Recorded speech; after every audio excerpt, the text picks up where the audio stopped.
Hi, I'm Ann Webb, Policy Director with Common Cause North Carolina, and this is a special Moore v. Harper edition of 5 Things You Need to Know in North Carolina Politics this week. Number 1. In this edition, we're taking a closer look at this week's landmark U.S. Supreme Court ruling in Moore v. Harper, our case that began right here in North Carolina. The decision is a resounding victory for democracy. The first thing to know is that the case of Moore v. Harper centered on a fringe legal theory pushed by extremist politicians claiming the legislature alone should have total control over federal elections in our state, with no checks by our state courts, the governor, or even our state's constitution. In this week's ruling, the U.S. Supreme Court rejected that scheme and instead affirmed the important role of state courts and state constitutions as protections against abuses by legislatures. Number 2. So, how did we get here? In 2021, the Republican-controlled North Carolina legislature illegally gerrymandered our state's congressional and legislative electoral districts, undercutting the freedom of voters to have a voice in choosing their representatives. Common Cause and other plaintiffs challenged the legislature's discriminatory gerrymanders in state court, and we won. In early 2022, the North Carolina Supreme Court struck down those extreme gerrymanders for violating our state's constitution and ordered new maps that would respect the rights of voters. Number 3. Republican legislators refused to accept that North Carolina Supreme Court ruling and appealed to the United States Supreme Court in a desperate move to seize unchecked control over federal elections in our state. The case was called Moore v. Harper, named after State House Speaker Tim Moore, who led a group of politicians pushing their power grab. The Harper in Moore v. Harper is Becky Harper, a North Carolina resident and a board member with Common Cause NC, who stood up for the rights of voters.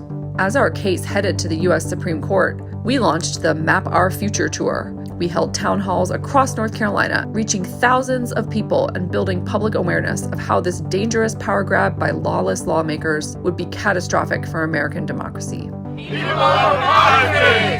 In December 2022, we traveled to Washington, D.C. for oral arguments in Moore v. Harper. Inside the U.S. Supreme Court, our legal team powerfully defended our system of checks and balances. Outside the court, North Carolinians rallied for our democracy. You might shake us, but you will not break us. Today represents that, y'all.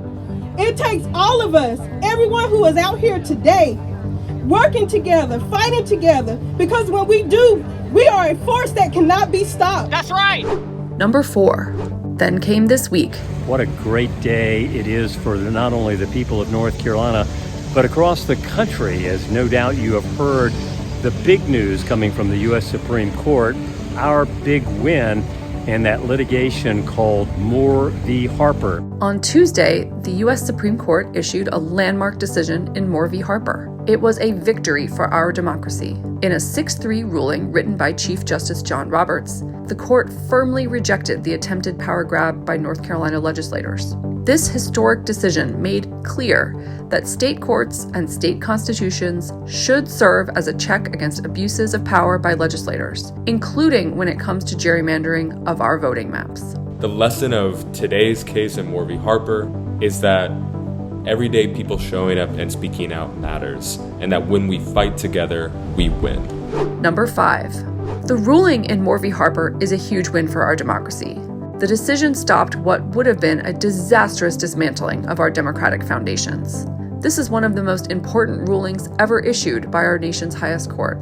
This victory is a testament to everyone from our attorneys to courageous plaintiffs like Becky Harper and people throughout North Carolina who joined us in building a movement to protect our rights. We're going to need that people power moving forward, because even with this great news, there's still a fight ahead in North Carolina. A new Republican majority on the state Supreme Court just weeks ago shamefully ignored our constitutional protections and reversed a ban on partisan gerrymandering at the request of Republican politicians. That means legislators may try to rig our voting maps yet again this year, but they don't have to, and we can't let that happen. We're mobilizing people all across North Carolina to speak up for our rights and demand fair voting maps, totally free from gerrymandering. We hope you'll join us in standing up for everyone's freedom to vote. And that wraps up our special Moore v. Harper edition of 5 Things You Need to Know in North Carolina Politics this week. Join us online anytime at commoncausenc.org.